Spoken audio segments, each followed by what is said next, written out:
A man who spent 20 years of his life quietly building a dictionary for one of the smallest languages on earth is now sitting in front of a judge, being asked why his organization had so much it did not want to say. He does not raise his voice. He does not break eye contact. He is a translator by trade, a man who has spent his entire life choosing words with extraordinary care, and now, under oath, he chooses one that will follow him for the rest of his life. Presumptuous. It would be presumptuous, he tells the court, to claim they are the only channel God uses on earth. For a man who sat among the 8 most powerful people in a religion built entirely on the certainty that they are exactly that channel, that single word lands like a crack in a foundation. Because the members watching at home had given up universities, careers, and their own family relationships on the strength of that one promise, that this organization, and only this organization, speaks for God. And here was one of the men at the very top, under oath, in a secular courtroom, appearing to soften the very claim their entire lives had been sacrificed to uphold. But to understand why that one word carried the weight of decades, you have to go back to where nobody was watching him at all. Back to a gifted teenager in Australia who was offered a future almost no one in his religion ever got, and turned it down. Back to a young man who chose to disappear into the most remote islands in the Pacific to serve people the rest of the world had forgotten. What happened between that teenager and that courtroom is not just one man's story. It is a blueprint. It is the story of how the Watchtower finds its most gifted, most devoted people, shapes them, elevates them to the very top, and what it quietly costs them, and everyone below them, to stay there. And before we finish, you'll understand something most people completely miss about that courtroom moment. The word he chose wasn't a slip. It was the most skilled translation of his entire life, and what he was really trying to protect when he said it changes the whole story. Part 1. The Boy Who Said No. Geoffrey William Jackson was born in the state of Queensland, Australia, in 1955. And the story of his faith actually begins not with him, but with his mother, Estelle, who began studying with Jehovah's Witnesses shortly after he was born. She was baptized about a year later. His father, Ron, would not come into the religion for another 13 years. This detail matters more than it first appears. Jackson did not discover this religion as a searching adult who weighed against the alternatives and chose it. He was raised inside it, from infancy, absorbing its language and its worldview before he was old enough to know there was any other way to see the world. And this is a pattern worth remembering, because the men who rise highest in this organization are very often not converts who chose the system after comparing it to others. They are products of the system itself, people it raised. An institution that demands absolute loyalty learns, over time, to trust the people it built over the people it merely recruited. But here is what makes Jackson different from the start, and what makes his story genuinely tragic rather than simple. He was gifted. Truly gifted. By his own account, he loved books and language from the time he was a small boy. The kind of child who sat in the back seat on family road trips with his nose in a book while the scenery rolled by unseen. That love of reading carried him into high school in Glenorchy, in Tasmania, where he didn't just do well. He won multiple awards for academic achievement. And then came the decision that would quietly define everything. He was offered a scholarship to attend university. Sit with that for a moment, because for almost anyone else, this is the beginning of a completely different life. A brilliant young linguist, academically decorated, with a funded path to higher education and everything that follows from it. In the ordinary world, this is where a promising career takes off. Jackson turned it down. Instead, in early 1971, at just 15 years old, as soon as he had the required school certificate in hand, he became a pioneer, a full-time preacher, in Tasmania. He walked away from the university scholarship to knock on doors. Now, hold on to this, because it becomes one of the most important threads in this entire story. Decades later, Geoffrey Jackson would sit among the small group of men whose organization actively, systematically discourages its young members from pursuing exactly the kind of higher education he was offered.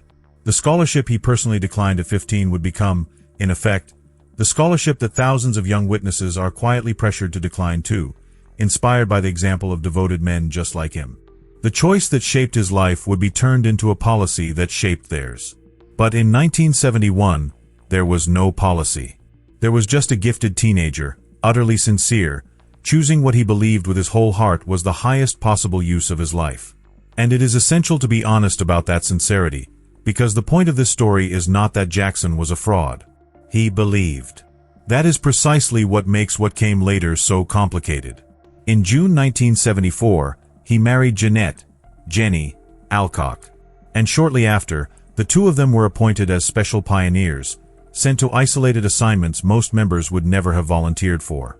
But the true turning point came in 1978, at an international convention in Papua New Guinea, where Jackson felt moved to become a missionary, to go somewhere far away, learn a new language, and serve. He got his wish, and it would take him further from the center of the world than he could have imagined, which, paradoxically, is exactly how he would end up at its very center. Part 2. The hardest language in the world. In January 1979, Geoffrey and Jenny Jackson arrived on the island of Funafuti, in Tuvalu, a tiny nation in the South Pacific formerly known as the Ellis Islands. To understand what they walked into, understand this. When they arrived, there were only 3 other baptized witnesses in all of Tuvalu. 3. In the entire country. And then there was the language. Tuvaluan is spoken by fewer than 15,000 people on the planet. When the Jacksons arrived, there was essentially no infrastructure for an outsider to learn it. No dictionaries. No language courses. No textbooks. The only book that existed in the language at all was a translation of the New Testament. That was it. So they invented their own method. They decided to try to learn 10 to 20 new words every single day, memorizing them by brute force. And here the story gives us a detail so human it's almost painful. Because they were learning words without proper definitions, they constantly got the meanings wrong, sometimes catastrophically. At one point, when they were trying to preach against divination, which their religion forbids, they discovered they had actually been telling people to avoid using measuring scales and walking sticks. They had the wrong words entirely. They were earnestly warning islanders against the spiritual dangers of rulers and canes. This is what genuine, unglamorous devotion actually looks like. Not a man on a stage. A young couple in a remote village, getting it embarrassingly wrong day after day, and refusing to stop. There's another moment that captures the strangeness of it all. One morning Jackson knocked by mistake on the door of a man known to oppose the religion, a former teacher. The man reminded him coldly that he shouldn't be calling there. But then he added something. In your translations, he said, you use the passive voice far too much. It isn't natural in Tuvaluan. And Jackson checked, and the man was right.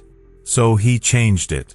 A gifted translator, humble enough to accept a grammar correction from someone who despised his religion, because getting the language right mattered more to him than his pride. Because there were no publications in Tuvaluan, the branch office formally assigned the Jacksons to translation work in 1980, a task they later admitted they felt totally unqualified for. And this became the great labor of Jackson's life. Word by painstaking word, he and Jenny built the religion's literature in a language that had almost none. But the most staggering detail of all is this. Jackson's work on the Tuvaluan language went so far beyond religious publications that, working on it roughly 1 hour a day for 20 years, he helped produce a full Tuvaluan grammar book, published in 1999, and a Tuvaluan dictionary. A dictionary so legitimate that it was published not by his religion, but by the Australian government itself, in 2001. Think carefully about what that means. Geoffrey Jackson did not just serve a small community. He gave a small, forgotten language on the edge of the world a written foundation it had never had, a genuine, lasting gift to human knowledge, useful to anyone, believer or not. This was a man of real talent, real patience, and real devotion, doing something objectively good. And that is the deep and uncomfortable irony sitting at the center of this entire story. The same extraordinary gift for language, the same precision, the same patience, the same skill at finding exactly the right word, that let him give Tuvalu its dictionary would, decades later, be the exact skill he used in a courtroom to choose a single careful word that would let a global organization slip a difficult question. The tool was the same. Only what it was used to build had changed. Part 3. From the islands to the center of power. Inside any large organization, there is a particular and precious kind of trust reserved for the person nobody ever has to watch. Not the charismatic one. Not the one whose ambition is obvious. The reliable one. The one who produces, quietly, without supervision, without applause, and without ever asking inconvenient questions. By the time he had spent 2 decades in the Pacific, Geoffrey Jackson had become exactly that person, and more. He had proven himself across a whole region. Beginning in 1985, he and Jenny were reassigned to the Samoa branch, where they helped with translation into Samoan, Tongan, and Tokelauan. In 1992, he was placed on the branch committee in Samoa, his first real taste of institutional authority. Then in 1996, they moved again to the Fiji branch, where he joined that branch committee too and helped oversee translation across an entire cluster of Pacific languages: Fijian, Kiribati, Nauruan, Rotuman, and still Tuvaluan. Notice what's happening here. The invisible island translator is slowly, steadily becoming an administrator. A man trusted not just to do the work, but to oversee others doing it. And word of that kind of quiet competence travels differently inside an institution than charisma does. It doesn't spread through admiration. It spreads through internal reports, through recommendations passed up the chain of command by senior men who are always urgently searching for someone reliable, someone safe, to trust with more. Eventually, that word reached the very top. In April 2003, after nearly a quarter century in the islands, Geoffrey and Jenny Jackson were moved to the United States to work in translation services at the organization's headquarters. And the culture shock of that transition is almost impossible to overstate. For 24 years, their world had been small villages, coral atolls, and languages spoken by a handful of thousands. Now they were inside the corporate machine of a global organization headquartered in New York, a world of committees, bureaucracy, and a kind of internal celebrity that surrounds the men at the top.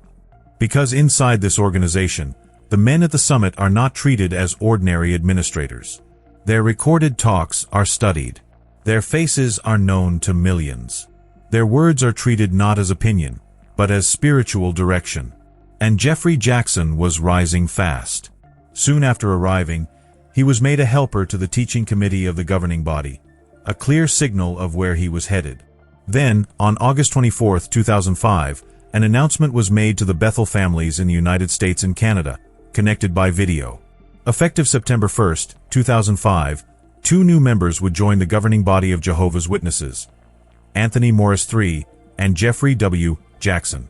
The boy who had turned down a university scholarship at 15. The missionary who had learned a language from scratch by memorizing 20 words a day. The translator who had spent 20 years building a dictionary an hour at a time. He was now one of a tiny handful of men understood by Jehovah's Witnesses everywhere to be the visible channel between God and every member on earth. The man who had once disappeared to the most forgotten edge of the map now sat at its absolute center. And notice, again, the mechanism that carried him there. Not visible ambition. Not showmanship. Obedience. Devotion. Reliability. Decades of never once giving the organization a reason to doubt him. The system elevated him precisely because he had never questioned it. Hold on to that, because it is the key that unlocks everything that follows. The widower and the whispers. Every honest biography reaches a point where the carefully managed public role collides with the messy reality of a private life. For Geoffrey Jackson, that collision came through grief. In 2009, Jenny, his wife of 35 years, the woman who had stood beside him through the isolation of the islands, through the exhausting translation work, through the whole unlikely climb from a coral atoll to the headquarters in New York, died of cancer. She had not merely accompanied his story, she had co-authored it. Every word of that Tuvaluan dictionary, every corrected grammar rule, every one of those 20 words a day mornings had been their labor, not just his. For a man whose entire identity had been built on that image of shared, humble sacrifice, her loss should have been a private tragedy, grieved far from any spotlight. Instead, what followed became one of those things that congregations never discuss aloud from the platform, but never quite stop whispering about in private. Jackson remarried. His new wife was Loraini Sikavu, herself a translator, connecting once more to the world of language that had always defined him. Now, it is important to be scrupulously fair here, because this story needs no exaggeration to land. Jackson broke no rule. Widowers remarry. There is no doctrine that forbids it, and nothing in the public record suggests anything improper about the marriage itself. To imply otherwise would be dishonest. But the quiet discomfort that moved through some corners of the organization was never really about the rulebook. It was about something harder to name, the widening distance between 2 images of the same man. The humble, self-denying translator on the island, and the powerful leader at the top, whose personal life now unfolded with a freedom and a privacy that ordinary members are rarely afforded. Because here is the context that gives it weight. This is a religious culture that holds up extraordinarily strict, publicly enforced standards for how ordinary members grieve, date, and remarry. This is an organization where members can be counseled by elders over the mere appearance of impropriety, where private romantic decisions are treated as matters of congregational oversight. So when a member of the governing body navigates his own loss and remarriage on his own terms, with none of the intrusion an ordinary member might face, it becomes a silent, uncomfortable case study in a truth that members feel but are never supposed to say, that the weight of the rules can depend on who is carrying them. The whispers were never really about Jenny or about Lauraini. They were about that gap, the distance between the servant who once had nothing and asked for nothing, and the leader who now lived by a quieter, freer standard than the millions living under his decisions. The weight of the pen. By the time Geoffrey Jackson took his seat on the governing body, something profound and quietly troubling had happened to the shape of his life. The isolation he had once embraced voluntarily, even joyfully, on a remote Pacific island had transformed into something entirely different. It had become a thing he now held the power to impose, not by choice on himself, but by policy on millions of others. Consider the actual levers that a governing body member's hand rests on. The policy of shunning, the complete severing of contact with anyone who is disfellowshipped or who formally leaves. The rules that limit a faithful member's contact with their own disfellowshipped children or parents. The strong, sustained discouragement of higher education. The tight boundaries around which questions a member may even safely raise with their elders. These were no longer abstract theological positions to Jackson. He was now one of the small number of men on earth whose collective decisions determined exactly how isolated a witness family would become the moment one of its members stepped out of line. And now that scholarship comes back. Remember the gifted 15-year-old who turned down a university place to serve. That was his free choice, made in sincerity. But he now sat among the men who helped turn that personal choice into a general expectation, who shaped a culture in which a bright young witness, offered the very same opportunity Jackson once had, feels the quiet, immense pressure to decline it. Picture that teenager, acceptance letter in hand, a scholarship on the table, and a lifetime of teaching from devoted men like Jackson telling them that higher education is a spiritual danger, a distraction from the only work that matters. Picture the parents, proud and terrified at once, gently steering their child away from the classroom and toward the ministry. That living room moment, repeated in thousands of homes, traces directly back to decisions made by the men at the top. The contrast is almost too sharp to absorb. A man who spent the most formative years of his life immersed in tiny communities, serving people who had materially almost nothing, was now at the center of a system of decisions that could sever ordinary members from their own children, their own parents, their lifelong friends. And here fairness demands something difficult of us. It would be easy and satisfying to cast Jackson as a cynical man who understood exactly what he was doing and did it for control. But that is almost certainly false, and the real truth is far more unsettling. By every available account, the men who reach the governing body sincerely believe they are protecting the flock. They believe the shunning guards the congregation's purity. They believe discouraging education protects young people from spiritual harm. In their own minds, they are not controlling anyone. They are shepherding. But, and this is the very heart of it, sincere belief in the righteousness of a system does not change what that system does to the human beings caught inside it. A father sincerely convinced he is obeying God still loses his daughter to shunning. A brilliant young member still surrenders an education and a future they can never fully get back. The sincerity at the top does not soften the consequences at the bottom. It only makes them harder to challenge. Because how do you argue with men who are utterly certain they are saving you? And Geoffrey Jackson was no longer a passenger on that ship. He was no longer the island servant simply carrying out direction handed down from above. He was now one of the few men whose hands were on the wheel, helping to set the very course that millions of others were bound, on pain of losing everything and everyone they loved, to follow. In 2015, that hidden machinery was dragged, for the first time, into the harsh and public light of a courtroom. The Australian Royal Commission into Institutional Responses to Child Sexual Abuse was one of the most significant investigations of its kind in modern history. A sweeping, government-empowered inquiry into how major institutions across Australia, religious and secular alike, had handled child sexual abuse in their care. It had the power to compel testimony and demand documents, and it turned its attention, in 2015, to Jehovah's Witnesses, scrutinizing the organization's internal policies for handling abuse allegations, including practices that critics argued protected the institution far more effectively than they protected children. And the commission called Geoffrey Jackson to testify. But even getting him into the witness box became its own revealing episode. As the hearing unfolded, the organization initially indicated that Jackson, who was in Australia at the time, might be unavailable to testify, suggesting he was caring for his elderly, sick father. It was a claim that drew immediate public scrutiny, and a debate broke out during the hearing itself over whether he could and would appear.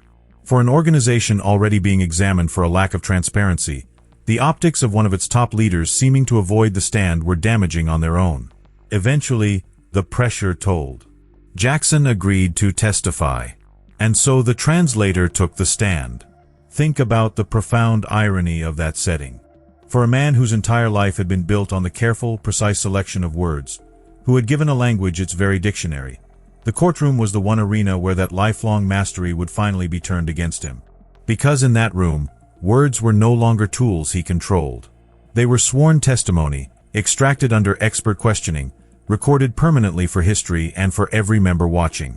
Under careful examination, Jackson was asked about his specific role and his work on the writing, teaching, and personnel committees. He was questioned closely about the organization's policies for handling allegations of child sexual abuse, and he answered by pointing to various passages of Scripture as the basis for those policies. But the moment that would echo far beyond that courtroom came when he was pressed on the belief sitting at the absolute foundation of the entire faith. He was asked, in effect, whether Jehovah's Witnesses believed that theirs was the one and only channel God was using to communicate with humanity on earth. Understand what that belief is. It is not a belief. It is the belief. The absolute conviction that this organization alone speaks for God is the bedrock on which a witness builds their entire existence. It is the reason a mother accepts shunning her son. It is the reason a gifted teenager turns down a university scholarship. It is the reason members organize every relationship and every year of their lives around obedience to these men. If this is truly God's only channel, then the cost of leaving is not merely social, it is eternal. Everything depends on that one claim being certain.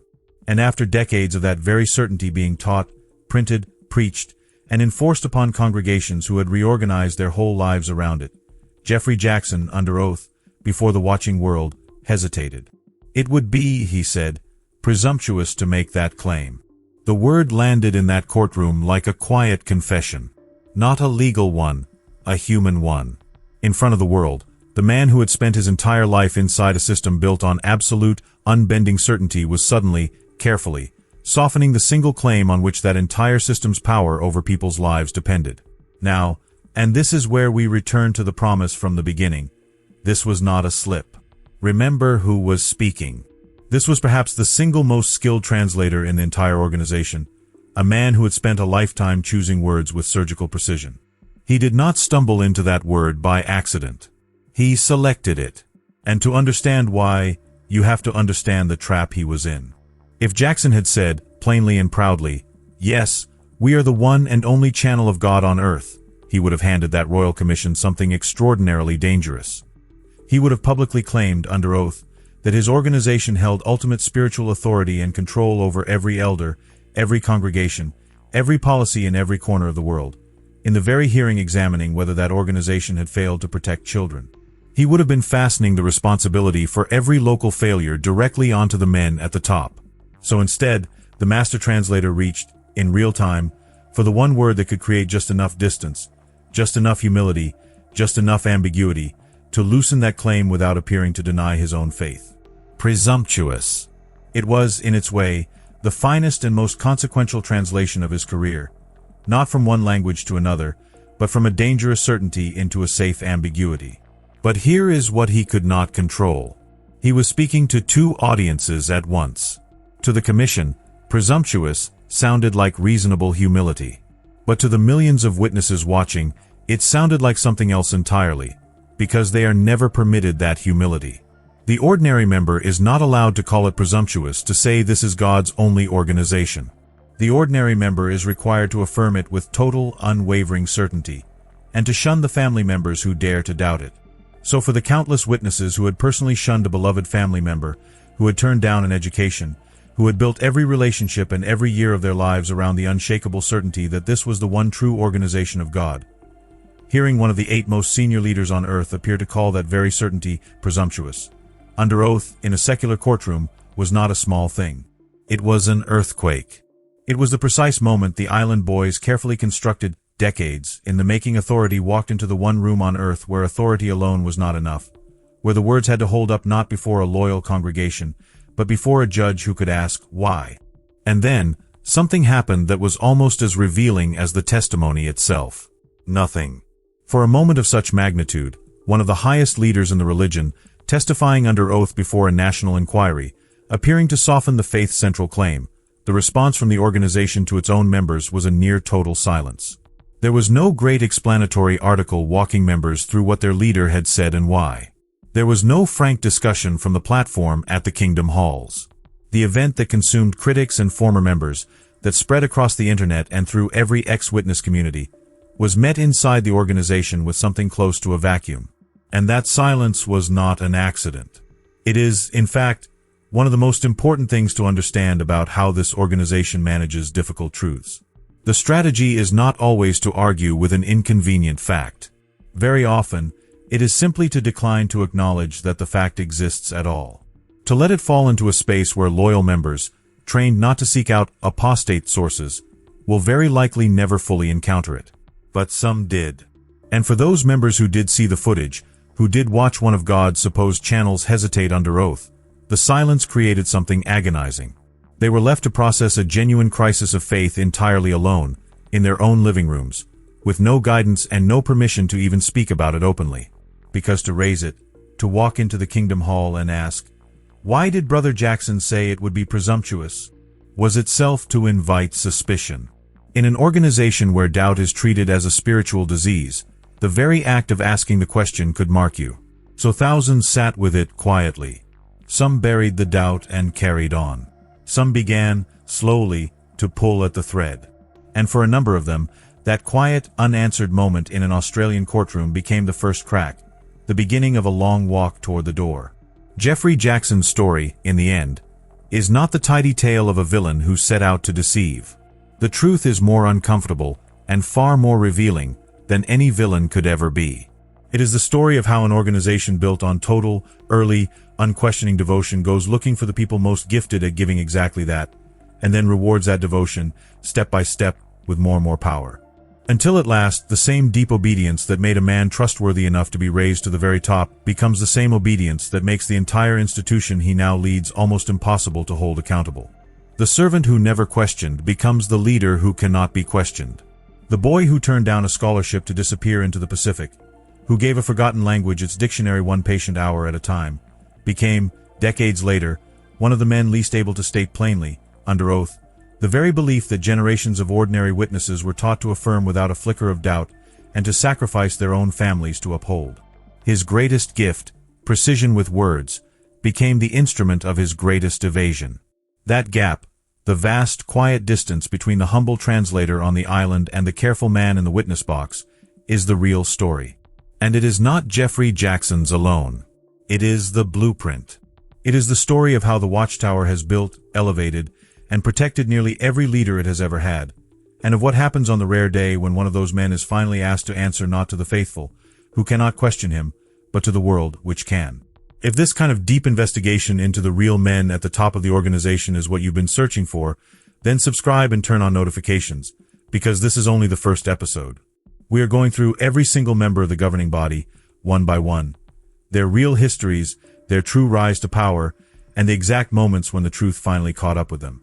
The next man's story may be the most surprising of them all, and you won't want to miss it.